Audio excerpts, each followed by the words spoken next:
part of our spiritual journey comprises into making that what is unconscious conscious.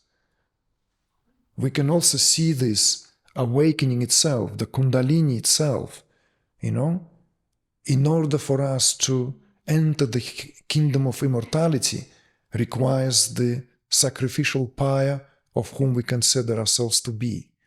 So again, these interchangeable roles of what the individuality here represents, the locus of that individuality is anyway only in God and nowhere else. So in other words, we are immortal and we don't know that. And we pay the price. We pay this price, and fear is something which conceals it further, locks it,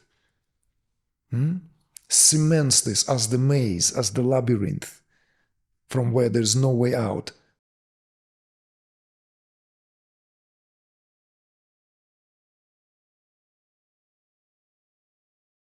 So thank you. Because I only met you for a couple of months and my life has completely changed. And so my question, I know this is a process and I'm very happy for my progress already, but I still feel that this fear is so like in all my bones and my body. And every time I have to connect with life outside, pick up the phone and, it strikes me again, oh, it's still here. And so what I wanted to ask you is if you can help me to, or give me the guidance to release this fear. Although I know that at the end of the day, it was this fear that brought me to the spiritual path, but even though I would like to release this fear,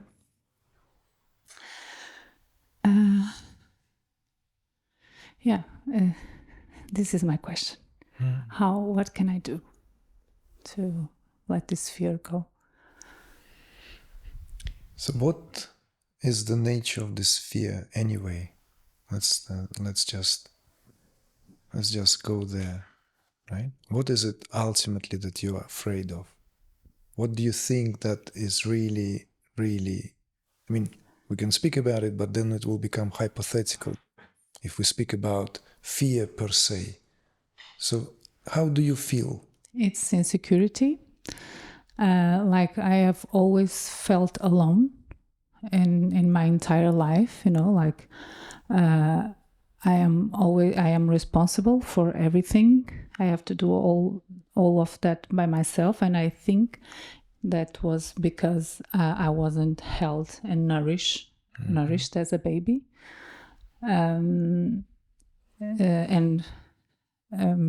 It's fear of, it's like separation. Like, when I go to bed, I need to cuddle with Gonzalo, and I look like a baby, like I try to enter his body, so that I feel protected. So it's lack of protection, like I am alone, I think it's right. That.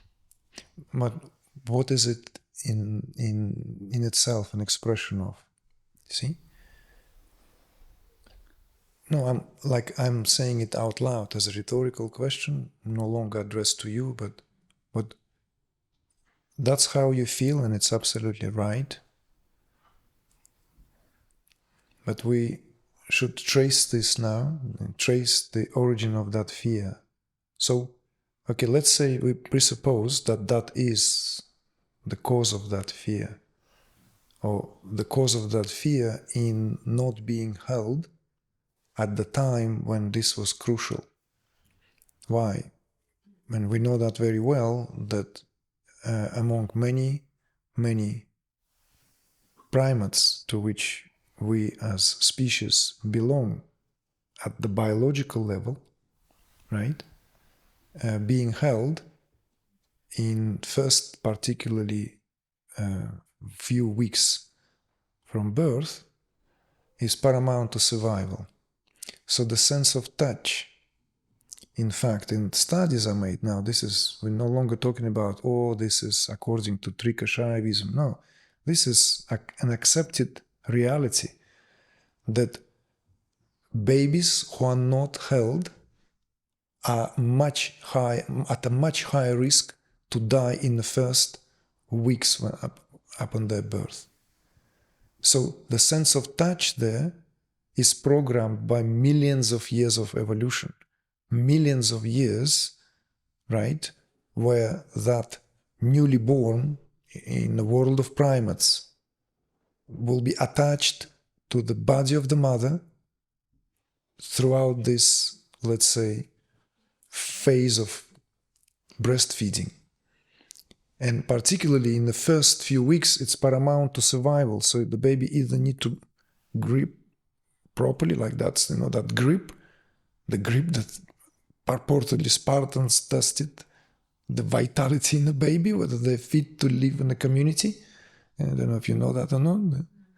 That test of the Spartans, right?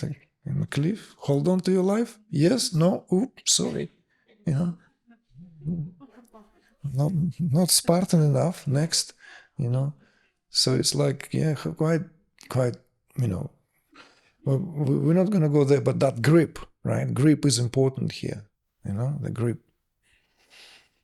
And of course, being held. So the fear is the fear of death. So it's the fear of not surviving. So what I'm saying is that every fear we have needs to be traced to its utmost origin. If we only trace fear, let's say, to what we consider to be the cause of that fear, we still fall short of tracing it fully. So the job is not done. So ultimately speaking, all fear or all fears are linked to death. And in us, let's say, speaking at that level of, okay, yes, doesn't matter. Forget about spiritual discourses, right? This and that. This is a matter of existence, whether one will survive or not. So this primordial fear then can translate itself in myriad of ways. So let's say we've linked this, traced this to psychological condition of not being held enough, because that in turn is linked to that survival mechanism that the primates carry themselves. So the early humans, whatever, how many millions of years that was intact, and it is intact now. The baby needs to be held and needs to know it's safe because it's programmed. It's programmed that way. Is that the only way, the only region, the only area? No, this is just one of them. Maybe this is the most primordial one, because this is immediately upon being born. That first shock of separation, right? First being with the mother for 9 months, right? 9 months, which means being in one consciousness. The Shakti, the Kundalini, might enter the fetus at a certain phase upon its development. And there are like different perspectives, few weeks, some say it's around 2 months, some say it's on the 4th month. The different perspectives when the life force enters the fetus, which prior to that was just an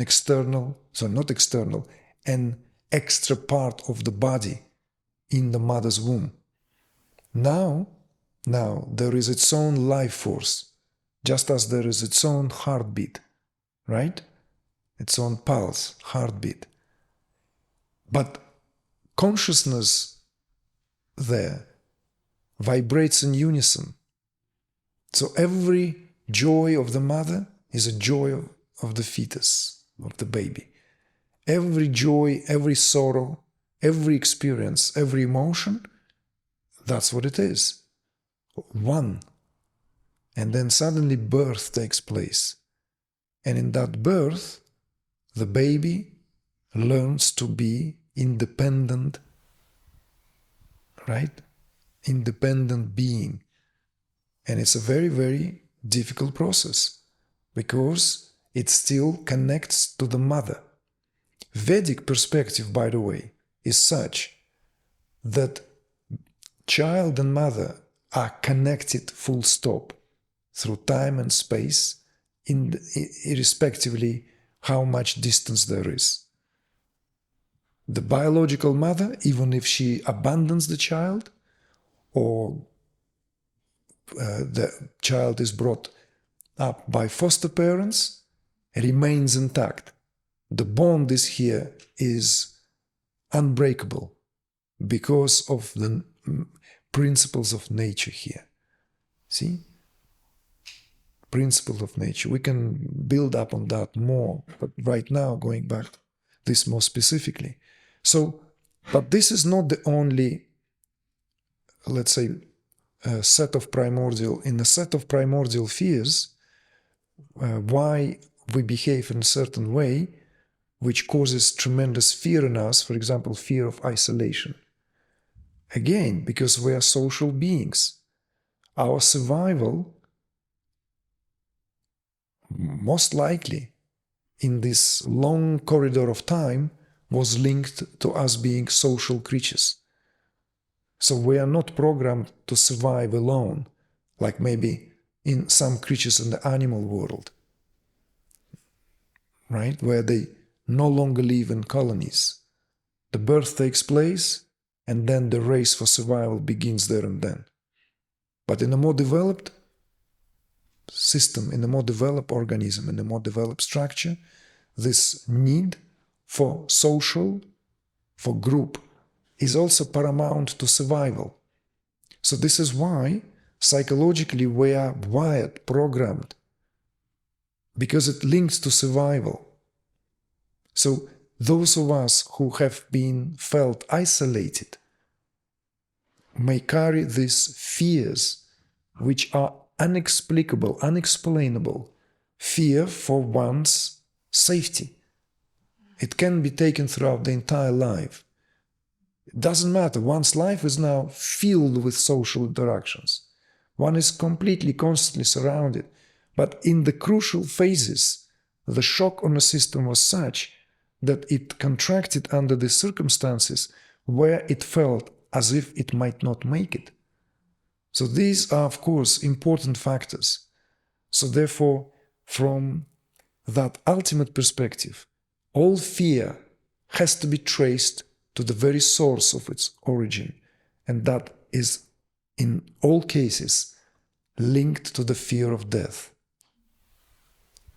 Once that is done, then one works on the legitimacy of that fear, you see? So, just as we understand that our cells carry this information, so that we are programmed. We spoke about it last night. We speak about it very often, right? We had this interaction. And yet, it's very important to introduce this another dimension, another perspective. What are we actually afraid? What? Who here is afraid to die? See? Who is afraid to die? If we don't go and examine this fully, one way or another, then we skimming the surface, and that area remains to be hidden and largely submerged in the domain, or by the domain of the unconscious. It is not surprise that in our day and age, in the culture we live in, particularly, I would not insist but suggest, the Anglo-Saxon culture, made death into a taboo. I don't want to go into this now, because this may really, really sound totally and utterly outrageous, but the result of that, actually, in the desire which is suppressed so deeply, escalates and combusts in continued pursuit of war. So war can be seen here as being seeded because it is linked to a tremendously vast territory which has been pushed into the unconscious, of the fear of what death represents, and it becoming not a topic where people face it consciously. You see? So the death then becomes a kind of a glorified event. Died for your country, died for this, right? In the movies, like the death is like, one of the most bizarre things is that in one same movie, right, the main character loses his loved one and James Bond's heart is broken. But in the meantime, he kills 150 people in half an hour. And we only rejoice whilst we're drinking beer because he's a badass, he's like, look at James Bond, right? It's like shoots like from here. And it's like, he doesn't do this, sorry, that's another movie. But, no, it's like this, they're not people, they're characters, right? They're not important, So these paradoxical things are like, all these contradictions are so bizarre. But death and contemplation on death is part of life, an important part of life. So there are those who trespass the territory, trespass this highly defined, maybe guarded even, territory. See? Those examples, those who have gone through, let's say, near-death experiences, or lost nearest and dearest, sometimes in circumstances where it put them in touch face-to-face with their mortality so strongly that they touch that viscerally. One way or another, tracing the origin of fear to death has the potential to free oneself from all fears altogether. Because once we touch that forbidden territory, we bring light into the deepest unconscious.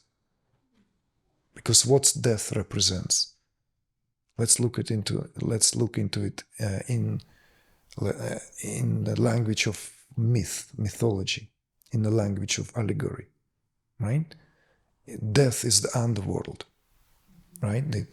In ancient Mediterranean, ancient Greek, let's say, mythology, the division of the spheres in the new order between the brothers, right? Zeus, Poseidon, and Hades divided the sphere of influence between themselves, right?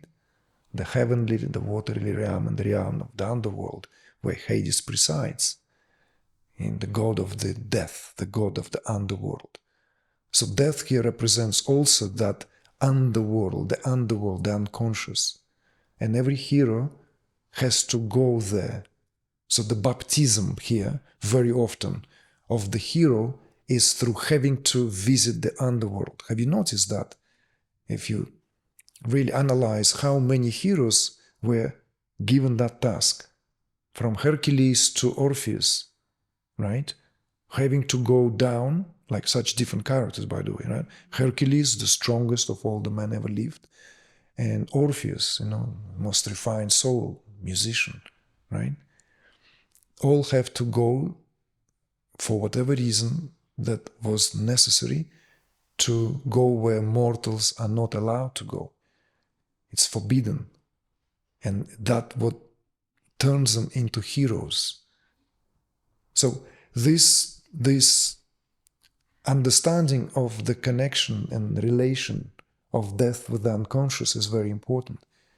So this is part of our spiritual journey, comprises into making that what is unconscious conscious. We can also see this awakening itself, the Kundalini itself, In order for us to enter the kingdom of immortality requires the sacrificial pyre of whom we consider ourselves to be. So again, these interchangeable roles of what the individuality here represents. The locus of that individuality is anyway only in God and nowhere else. So in other words, we are immortal and we don't know that. And we pay the price. We pay this price, and fear is something which conceals it further, locks it, cements this as the maze, as the labyrinth, from where there is no way out, and Minotaur monster there waiting to have his feast, right? So this is also another myth of that Ariadne's thread, right? So the Theseus can go slay the monster, but then trace his way back out of that maze. So all these have tremendous import to the way how our psyche functions. So fear needs to be traced to its origin, and the origin of fear is in death. In death, or rather, in what we consider here to be mortal. So, by hook or by crook, this needs to be solved. Not every one of us have access, nor is it required to push ourselves to where that near-death experience can give us that breakthrough. But you know what? Properly done sadhana is near-death experience. Awakening of life force is near-death experience. It's identical. There is a point where one dies and reborn, there and then. So this is an extraordinary internal journey. So fear cannot touch that anymore. Why? Because we are convinced clearly, directly, that there is nothing in us that we say, I, with reference to I, my experience, that dies. Yes, the bond, this bond, right, between life force and all the activity of the body is so intertwined, right? So some people I've heard say to me, well, I'm not afraid of death, but I don't want pain. That's understandable, right? Because this is how it is interconnected. You see? That's how it is interconnected. Dislodging that life force from the body is a painful experience, unless it is done in a, in an accident or somehow, like in a ways that there's not enough time for any cognitive functioning to take place. But at the psychological level, see, at the psychological level, hear this attentively, it's almost we are required to die. Because without that dying, before we die, the rebirth is not possible. So there are these languages, twice born, right? Born into the womb of the mother, right? And then initiated, twice born, and then thrice born. See? Born into the womb, born into initiation, and then born through the dying to what one is not. Dying to what? Dying to love, dying to light. So then fear goes. At that level, we only work at that level. See? Otherwise, we will always be subject to, yes, of course, that tactile touch, right? The sense of touch will remain with us. Maybe it will gain another dimension, but we're no longer dependent upon that. You see? Our happiness, well-being, security, no longer dependent upon that. Not that we don't crave that. Again, let's not mix apples and pears. Not that we don't like that. But we are not dependent on that. We not live in a state of this utter and entire contraction, and that has to be somehow brought to the light of awareness sooner or later. So this is for you to reflect on and see clearly, because you're bright enough to see this clearly. See?